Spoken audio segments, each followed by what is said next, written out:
It's go time! Boop, boop, boop. 3 episodes left of the season, including the finale. Holy shit. Hi, I'm Abby, I have a lot of records, and this is Vinyl Monday.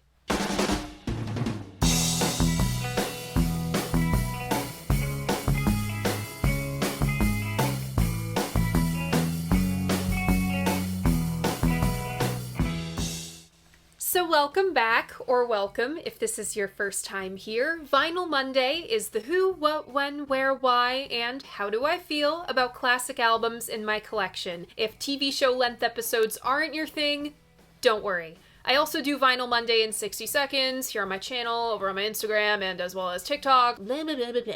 Can you tell it's coming up on the end of the season? It seems every episode coming off a break week, I have like 16 announcements to make, so let's rapid fire them all. On Tracking Angle, I have a review of this here 50th anniversary remaster of Frank Zappa and the Mothers of Inventions, One Size Fits All. It's not a video, none of my Tracking Angle reviews are, but I couldn't let this season go by without dipping back into the Zappaverse just one more time. You can read my review of this release, reading is fundamental, over on trackingangle.com a couple days after that went up. I was interviewed for the Vinylettes blog. If you're not familiar, Vinylettes is a blog dedicated to connecting groovy chicks who collect records. We talked about record collecting, Holy Grail finds, the podcast Vinyl Monday. Thank you, Elizabeth, for the lovely interview. You can read that over on vinylettes.com. Speaking of the podcast, last but most certainly not least,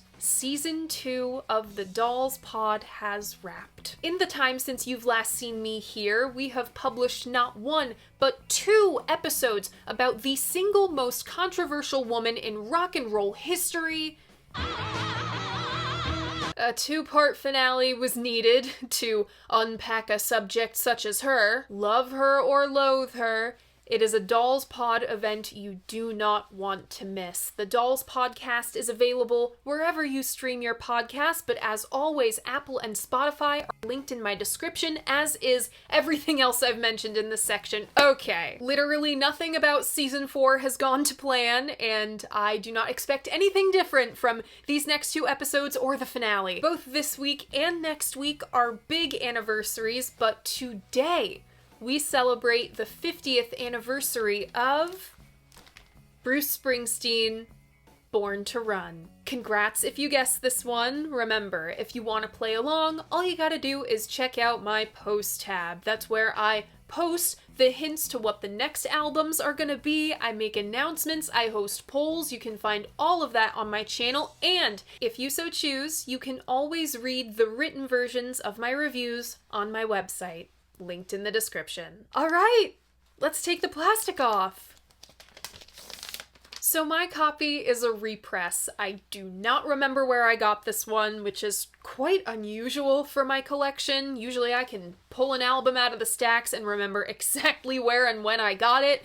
This is not the case. However, I do know it is a repress because John Landau's name is spelled correctly on the jacket. I'm already flipping this jacket around, so let's talk about this cover art. The Born to Run cover was photographed by Eric Miola. On the front, Bruce wears his standard uniform of the time. Raggedy white tank top, Levi's jeans, black leather jacket, like a street poet Elvis. In fact, if you look really hard, you can see an Elvis pin on Bruce's guitar strap. When you open up the gatefold like this, you see the full image. A picture of the bromance between the boss and Big C, Clarence Clemens, looking sharp in a dagger collar shirt and a black wide brim hat. Author Peter Ames Carlin describes them as a, quote, visual union of Elvis, Dylan, and Marlon Brando, with a touch of Stagger Lee looming over his shoulder. It took a lot of lobbying for Columbia to okay this unorthodox design, but Bruce really wanted Clarence on the cover with him. That inspired Eric to have an image the viewer would have to engage with. Quote, I wanted something that was nearly impossible to print, but beautiful to look at if printed perfectly. Opening up the gatefold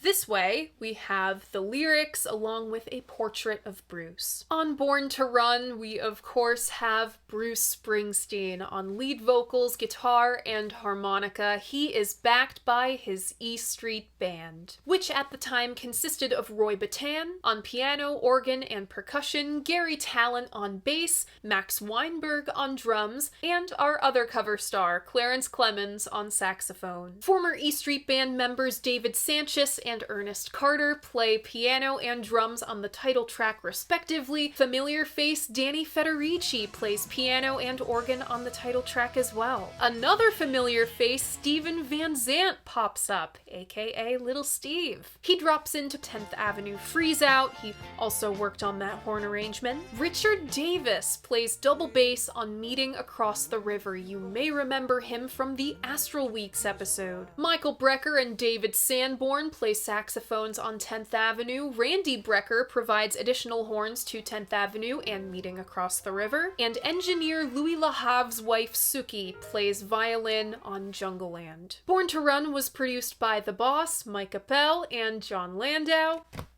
Roll transition.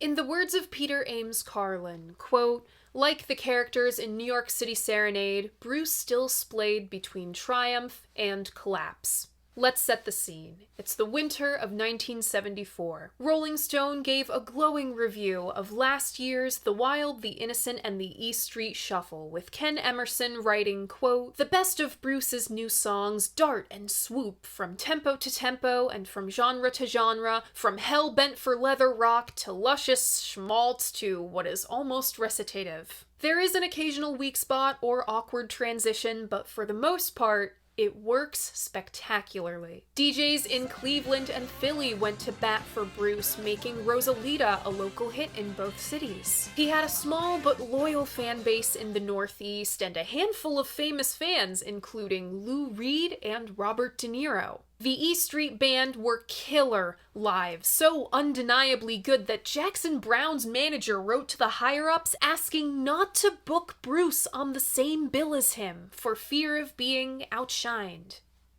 Outshone? But E Street Shuffle didn't sell as well as Columbia hoped. They hyped him up as the next Bob Dylan, apparently forgetting what happened to Badfinger, CSN, T-Rex, and ELO, all being billed as the next Beatles. Clive Davis was Bruce's biggest ally at Columbia, but he left. Enter Charles Kopelman and his act, Billy Joel. He proved more marketable than the maximalist, eclectic E Street Band. There were serious talks about dropping Bruce after his third album in his deal, triggering a power struggle between the execs, and Bruce lost half his production team when Jim Credisos sold his shares to Mike Appel. Mike was quite the personality. His Hail Mary attempts to get Columbia on Bruce's side, including booking him at a venue down the street from the exec's hotel in Nashville, and sending stockings full of coal to DJs who refuse to play his stuff. This gives a whole new layer of meaning to the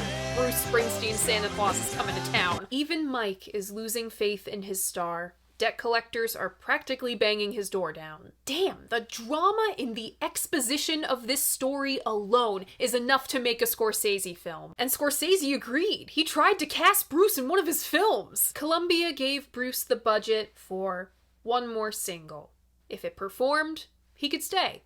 If not, he'd have to take a hike. Mike's goal was, quote, to isolate the true essence of Bruce Springsteen, his music, his band, his voice, his vision, and distilling it into no more than 4 minutes of uncompromising yet radio-friendly rock and roll music. Bruce's vision was a little more fatalistic. I wanted to craft a record that sounded like the last record on Earth, the last one you'd ever need to hear. The baddie of Bruce's movie isn't his label. It might be himself. At that age, you're a combination of things. I had the big ego, the belief in my abilities, the intensity of desire. But the flip side of that is, man, am I about to be collared and sent back on a bus to where I came from? Our tight white t-shirt wearing hero is aching from a breakup, holed up in a cabin in West Long Beach, New Jersey. He diligently studies the radio hits of his childhood. Of course, He's a Bob Dylan fan, but the early 60s in particular are on his mind. He wants to channel Phil Spector's work with the Ronettes and the stylings of Roy Orbison. Quote, "The darkly romantic visions of both Spector and Orbison felt in tune with my own sense of romance, with love itself as a risky proposition. These were well-crafted, inspired recordings, powered by great songs, great voices, great arrangements, and excellent musicianship." Bruce doesn't remember where the phrase came from exactly, but the lyric worked with his vision, and it reflected the dire straits he was in. I liked it because it suggested a cinematic drama I thought would work with the music I was hearing in my head. Born to Run is born. Work on Born to Run began on January 8th, 1974. The lyrics of She's the One were repurposed into Backstreets, The Ball is Rolling on an LP, but wait.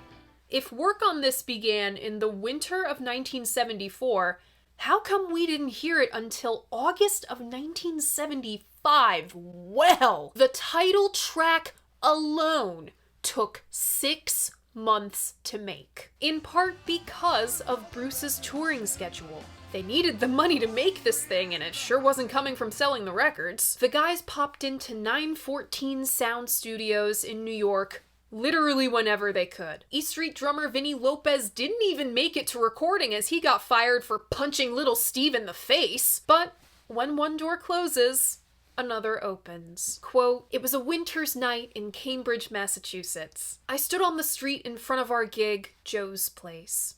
I was reading a review of our second album. The owner had taped it to the front window in hopes of luring in some breathing customers. Then 2 men walked up on my left. Those 2 men being Cream writer Dave Marsh and Rolling Stone writer John Landau. Yes, the guy who wrote the Beggar's Banquet review mentioning the MC5 and went on to produce Back in the USA not even 2 years later. Landau was at that Cambridge gig on assignment, and it quite literally restored his will to live. In his review of the show, he wrote, quote, "On a night when I needed to feel young, Bruce made me feel like I was listening to music for the first time. I saw my rock and roll past flash before my eyes, and I saw something else. I saw rock and roll's future, and its name was Bruce Springsteen." Landau and Bruce hit it right off, sharing their love for the music of Muscle Shoals, Motown, and the Beatles. Now, what you need to understand about the music industry before about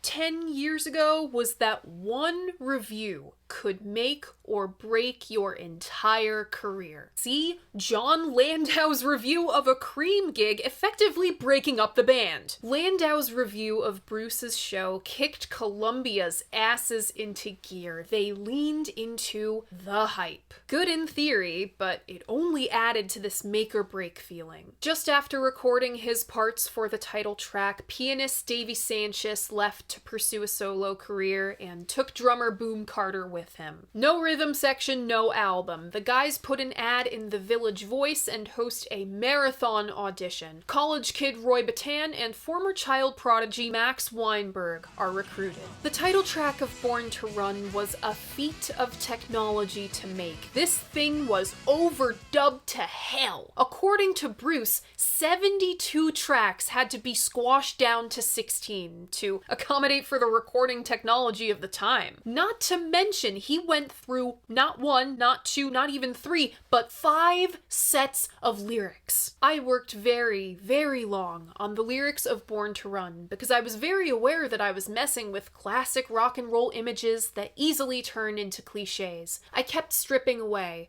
Cliche, cliche, cliche. I just kept stripping it down until it started to feel emotionally real. Was at first rejected by exec Erwin Siegelstein on the grounds of it being too long for pop radio. Upon hearing the completed Born to Run for the first time, another Columbia exec, Bruce Lundvall, just about fell out of his chair. He told Bruce he had a hit on his hands. But now that Born to Run is in the can, Jungle Land is giving them trouble. They faced a truly comical amount of equipment malfunctions and interruptions. Landau recalls it was, and I quote, murder to record. The scene played like a joke about a perfectionist being driven mad, only none of it was remotely funny. Landau saw the E Street Band's plight and stepped up for Bruce. He got the rest of Born to Run, the album Operation, moved to the record plant's location in New York. That didn't fix Bruce's insane perfectionism. Columbia issued a deadline, though. A tour was booked. It was now or never. As the story goes, when Bruce heard the acetate for the first time, he frisbeed that shit into the hotel swimming pool. It took Mike, his brother, and Bruce's touring manager Steve, and Landau all to talk Bruce out of scrapping the whole thing. Working titles included From the Churches to the Jails, The Hungry and the Hunted, War and Roses, and American Summer. The track listing of Born to Run goes as follows.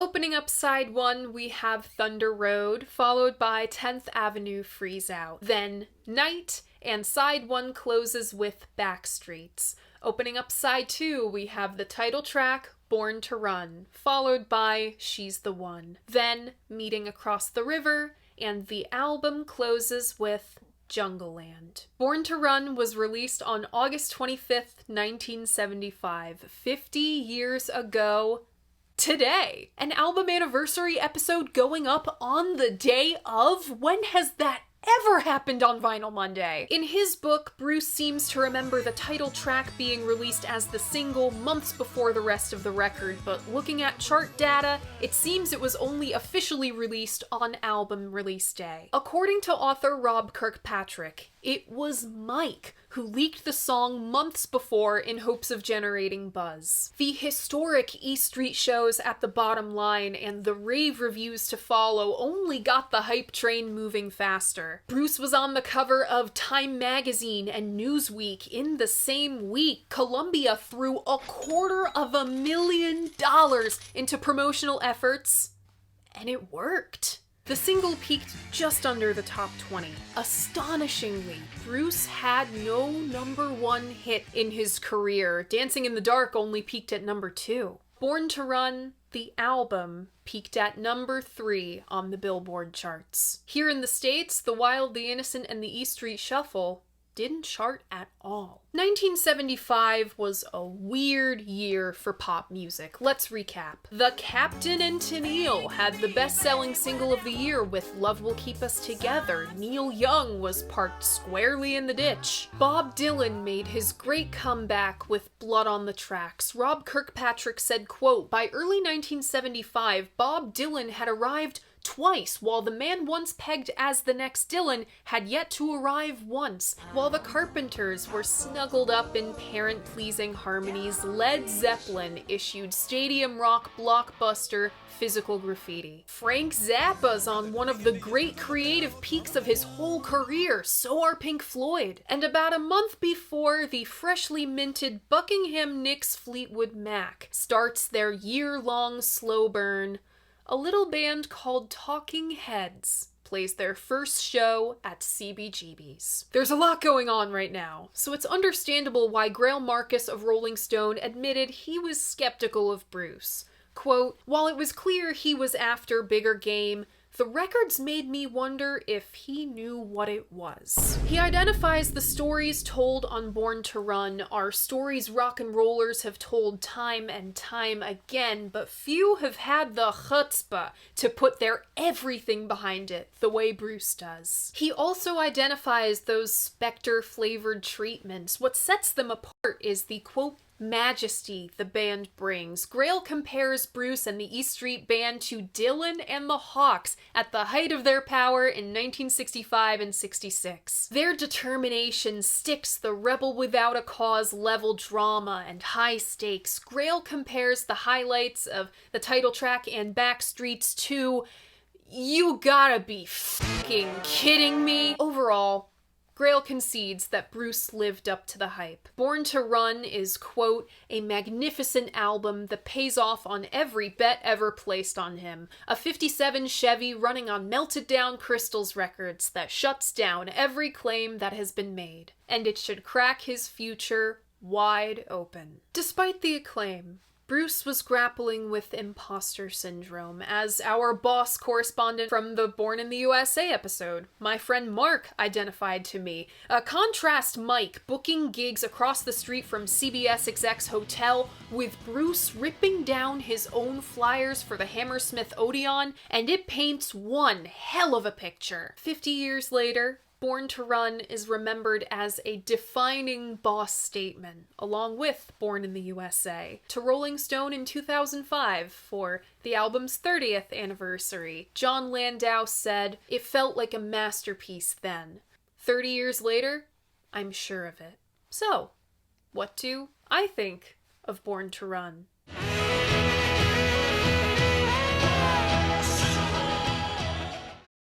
I've been thinking of something John Lennon said to Paul McCartney during the Get Back sessions. "When I'm up against the wall, Paul, you'll find I'm at my best." Bruce makes the best music when the stakes are high, he witnesses injustice in the world, and he feels backed into a corner. That's how... Oh, this album is about to be on everybody's lips with the Jeremy Allen White movie coming out. Nebraska. That's how that album happened, and of course, that's how Born in the USA happened. This is also the core essence of Bruce Springsteen, knowing the American dream is unattainable now more than ever, but still having hope, because what else are you to do? Give up?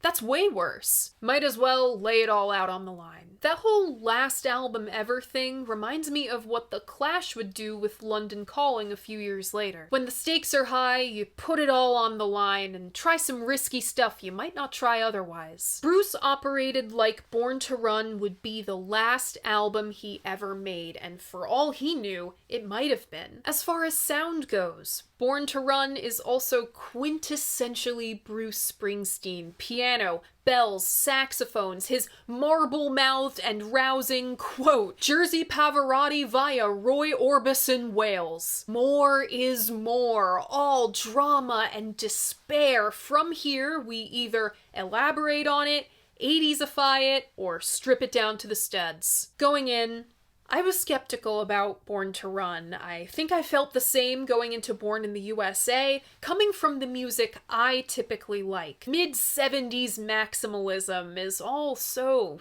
cheesy, right? How does Bruce's music achieve such drama, and how does he make it work? Of course, there's his delivery. I believe he's an underrated vocalist in this sense. Quote, "The stereo speakers boil over with romantic urgency, even when the lyrics glow purple. The killer in the sun, the talking guitar, the screaming ghosts, the belief in Bruce's voice keeps it riveting. Bruised, burned, and somehow unbowed, he's taking the American ideal at its word, betting it all on the open road and his own stubborn will." The real secret ingredient to 150 proof Bruce, if you will, is that his music was written on piano. A piano can play more notes than a guitar can. It opens up the possibility for dramatic melody and grand sweeping girl group arrangements. It's the backbone of the whole thing. The thing being Born to Run era Bruce, the secret ingredient. Full disclosure, we are going to be breezing through the rest of the record. This is one of those albums in which its title track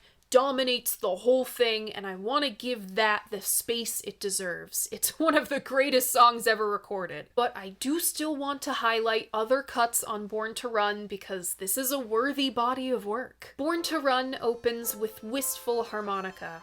You are not beating the Dylan allegations today, my guy. And piano that lifts us up and carries us into Thunder Road. Gosh, Thunder Road is already such an evocative title. My grandparents skipped their high school prom to go to the racetrack. Not many younger listeners can understand and appreciate how central cars were to youth culture in Bruce's childhood in the 50s and 60s, and even in the 70s. Though her name changes from Mary to Wendy to Cherry, Bruce considers Born to Run the story of one couple in spirit. The screen door slams, Mary's dress sways. Like a vision, she dances across the porch as the radio plays. Love at first sight. There's an obligatory shout out to Roy Orbison in the next line, and the picture starts to come into focus. So you're scared and you're thinking that maybe we aren't that young anymore. Thunder Road says, hey, we're not teenagers anymore. We're not Hollywood good looking. But I have a guitar and a car, and we can try our hand at the great love we were promised in our youth. What's the other option?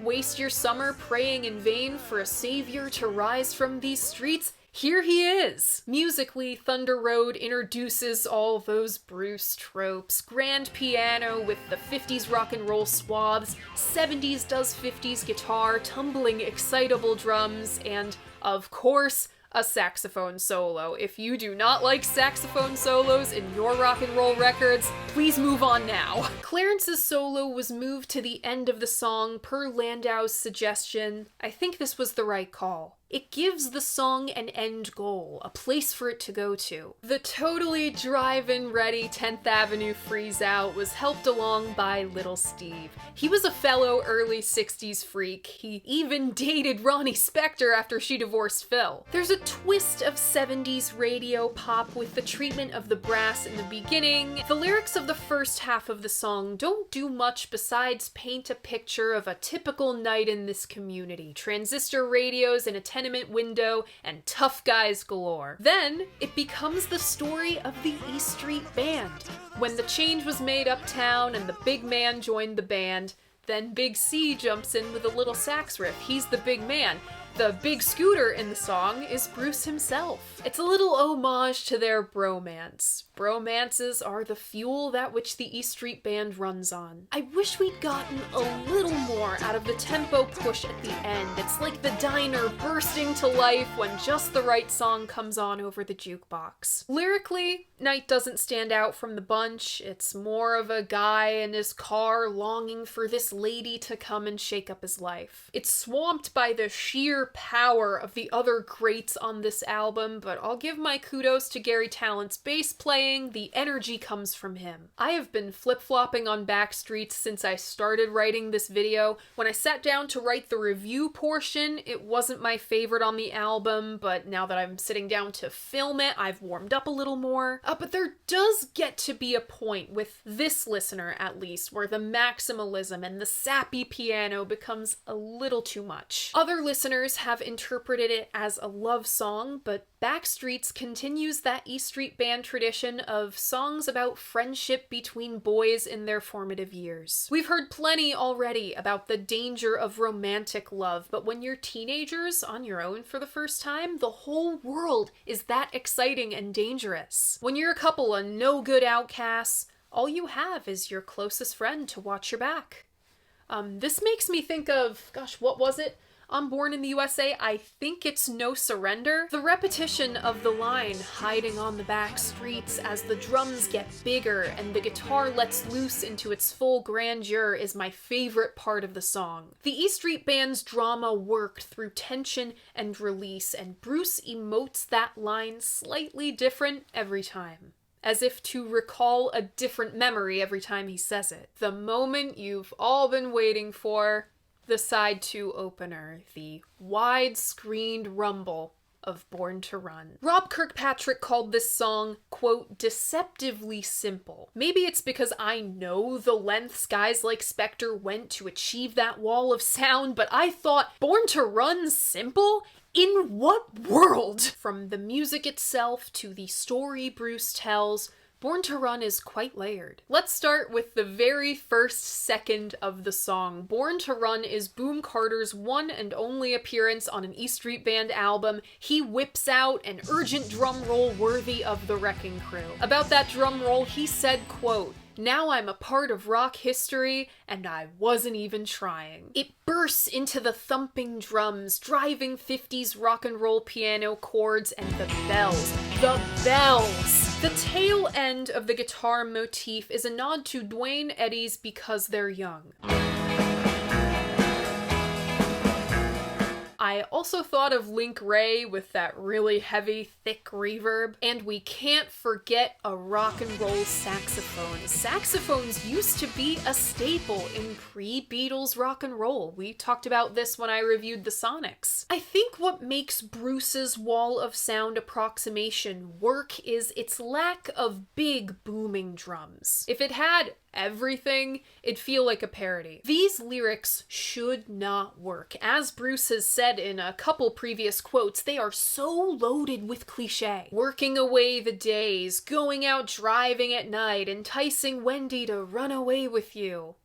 The magic lies in this one line. The thesis statement of Bruce's whole career: I want to know if love is real.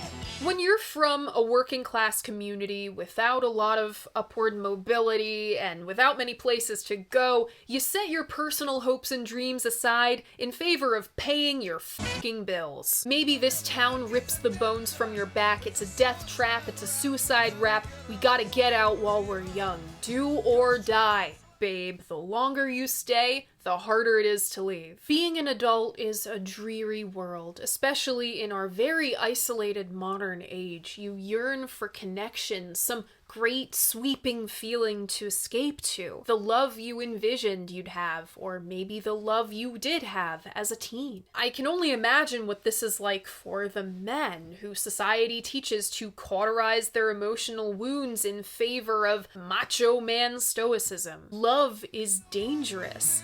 Will you walk with me out on the wire? 'Cause baby, I'm just a scared and lonely rider. I think this is why men find themselves crying at Bruce shows the way us girls can cry openly at any show. It's cathartic to feel and be in a room with a bunch of other people feeling too. Hear how Bruce empties every last drop of his breath into this. He can't help but burst out in those with that line. I want to know if love is real. Bruce openly longs to take the vulnerable, dangerous leap, to leave this town with the girl. He follows that up softly with, can you show me? It's seductive. The whole verse before it is, Wendy, let me in, I want to be your friend, I want to guard your dreams and visions. It's very traditionally masculine, wanting to be the big protector. Just wrap your legs around these velvet rims and strap your hands across my engines. Why does the girl go for the guy with the motorcycle? Because danger is sexy. This is shaping up to be the ride of a lifetime, even after this couple has reached their destination. And it sounds like our hero and heroine have escaped as the town peels out behind them. It pulls back to piano, bells, and drums. The guitar is affected like these scenes melting in chrome fenders. Girls comb their hair in rearview mirrors and the boys try to look so hard. Classic drive-in scene. The amusement park rises bold and stark. Over the hill, kids are huddled down on the beach in a mist. I want to die with you, Wendy, on the street tonight in an everlasting kiss. If the I want to be your friend verse is Bruce's interpretation of Romeo and Juliet's balcony scene, this is the end. The music kicks in with feverish, rousing excitement. The bass kicks into gear. Then it tumbles down into an anxious stop.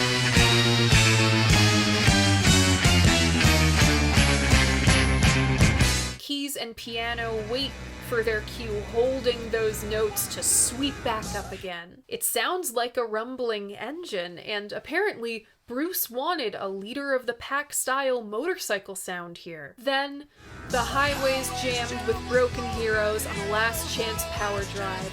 Everybody's out on the run tonight, but there's no place left to hide. Imagine thinking you're the only two people in the world who could possibly feel this way about each other, only to get on the highway out of that town and get in a traffic jam with hundreds of other couples just like you, with the same hopes and dreams as you. It's tragic, really. The strings emphasize that. It's your choice to keep finding new things about each other to fall in love with. Either you feel safe, get complacent, and close up inside, ending this trip for good, or you keep running. The song closes perfectly with Bruce's nod to Ronnie's signature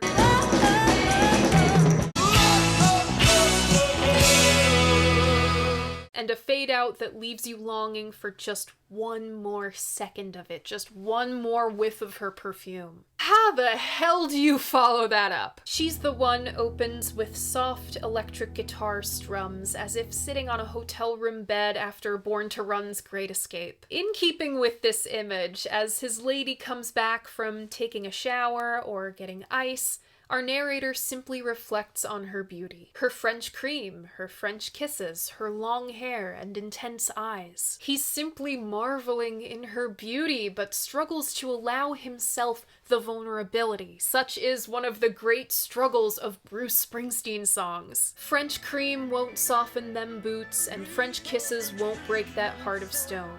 She can take you, but if she wants to break you, she's gonna find out that it ain't so easy to do. I love the reverb on Bruce's voice. It sounds like he's singing to himself in an empty room, though the keys and piano whirl around him. Though it builds into a hand-clapping jive, and we have another layer of echoing vocals, it still feels intimate. This hesitant tenderness bursts into sheer fun. The blasts in the back half of the song are just fun. The piano rolls along, the drums batter up layers of crinoline. Bruce said She's the One was written just for Clarence to play on. Hearing that back and forth between him and the lofty, it gets you dancing, whether by yourself or with the one you love. I was surprised to learn that the E Street Band were so into Astral Weeks. Meeting Across the River was directly inspired by it. Little Steve said this album was, quote, like a religion to them. It starts with that echoing, jazzy trumpet and sparse piano. Meeting Across the River is a sobering moment on Born to Run. The excitement, danger, and passion melts away into a very real moment. Hey Eddie, can you lend me a couple bucks tonight? Can you get us a ride? Never has it occurred to me that the couple in this album might actually be running from something. The feeling was always that they were escaping some imaginary, not quite the word, but some invisible confine rather than real tangible danger. They're tangled up in some business bigger than them. Talk of money on the bed and stuffing something in your pocket to make it look like you're carrying. They're looking for our narrator. Though our narrator asserts he's the real thing, the secrecy and the setting of a dark, damp tunnel tells the audience he isn't. I never thought there'd be an ending to this love story, let alone a tragic one, until now. The album closes with Jungle Land. I know this song was a slog to record. It took 3 times as long to finish as Born to Run did. And I hate to report that it sounds like it. I can just hear the stress and strain come through in the quiet bits, and not in the way that Bruce makes me feel what the characters feel. When the song's arrangement fills out with more rock instruments, and they ditch the string effect on the keys, or at least it's less noticeable, I can be immersed in the story. The strings introduce the tale of the magic rat and his barefoot girl sitting on the hood of the Dodge. The twin shrieking guitars paint all sorts of pictures of grit and excess, the hungry and the hunter, and kids flashing guitars like switchblades. It's a rock and roll West Side story. It's all beehives, radio DJs, and hot rods. The optimism we felt in Thunder Road, the title track, even She's the One, is put to test by the harsh realities of Meeting Across the River and Jungle Land. We don't know what becomes of this couple in Jungle Land, but if the song before and the line, "The rat's own dream guns him down," are any indication, it's not looking so good. Outside, the street's on fire and a real death waltz between what's flesh and what's fantasy. And the poets down here don't write nothing at all. They just stand back and let it all be. Against the piano, Bruce perfectly delivers. And in the quick of the night, they reach for their moment and try to make an honest stand, with all the conviction of a black and white movie leading man. But the dream falls apart, wounded, not even dead. They don't get the satisfaction, the glory of being gunned down in a fabulous blaze like the rat. They're just ordinary people. The twirling piano and cinematic falls give way to one of Bruce's great wails. with all the space it needs to make it work, this strained, wounded howl with the slightest hint of wet vibrato, the final cry of the man who's fought tooth and nail for this, and scene. Roll credits. American Graffiti and Born to Run were the first notable musical throwbacks to the boomers' childhoods. They mean something for similar reasons. Bruce took the iconography of 50s rock and roll, the leather jacket, the white t-shirt, the guitars, the cars, the girl, scored by a double whammy of early 60s wall of sound maximalism and Dylan's Highway 61 era swagger, all set against the grit and despair of a post-Watergate 1970s working-class America. 1975 wasn't just a weird year for music, it was a weird year for America, too. The chaos of the 60s, Bruce's teenage years, left the innocence and optimism the Eisenhower era promised thoroughly dead and gone. There were still 6 months to go until America's bicentennial year. Watergate was still fresh in people's minds, not to mention Ford pardoning Nixon the summer before. How the hell could you pardon Nixon? About the characters of Born to Run, Bruce said, quote, "The dream we had of ourselves had somehow been tainted, and the future would forever be uninsured. If I was going to put my characters out on that highway, I was going to have to put all these things in the car with them." Amidst the chaos, you have this guy prancing around stage in a tight white t-shirt and even tighter jeans, blending the tropes and sounds of rock and roll with a post-Nixon self-awareness, delivering it all with such conviction and a fierce display of brotherhood amidst his backing band. We know it's Hollywood. The story of the car and the girl isn't real, but it's hard not to be swept up in all of that and see our own stories play out on those sweaty brows that flash across that big screen. Blood, sweat, and tears, Bruce invites you to suspend your disbelief and get invested the way you did when you were young. You can bring your world-weary perspective in, but you have 40 minutes here to surrender to the feeling. It could reflect on your circumstances. It could have you stewing on your own personal tragedies. Who doesn't cry at the end of a good film? 50 years later, Born to Run is still making a bid to convince even the stoniest of hearts that maybe love is real. My personal favorites off this one are Thunder Road, Born to Run, She's the One, and Meeting Across the River. Remember, if you want to keep up with all of my favorites from all of the Vinyl Mondays, I have a Spotify playlist linked in my description. I update it every week. And that's it! That is Born to Run 50 years later. What do you think of this album? What do you think of the boss? Leave a comment letting me know. I love hearing what you guys have to say about albums that I love, and remember, despite what some guy on the internet says, your opinion matters. If you like what I do here, you should like this video and subscribe to my channel. I post new episodes of Vinyl Monday, Monday mornings at 11. Thank you so much for watching, and I'll see you guys next week. Bye!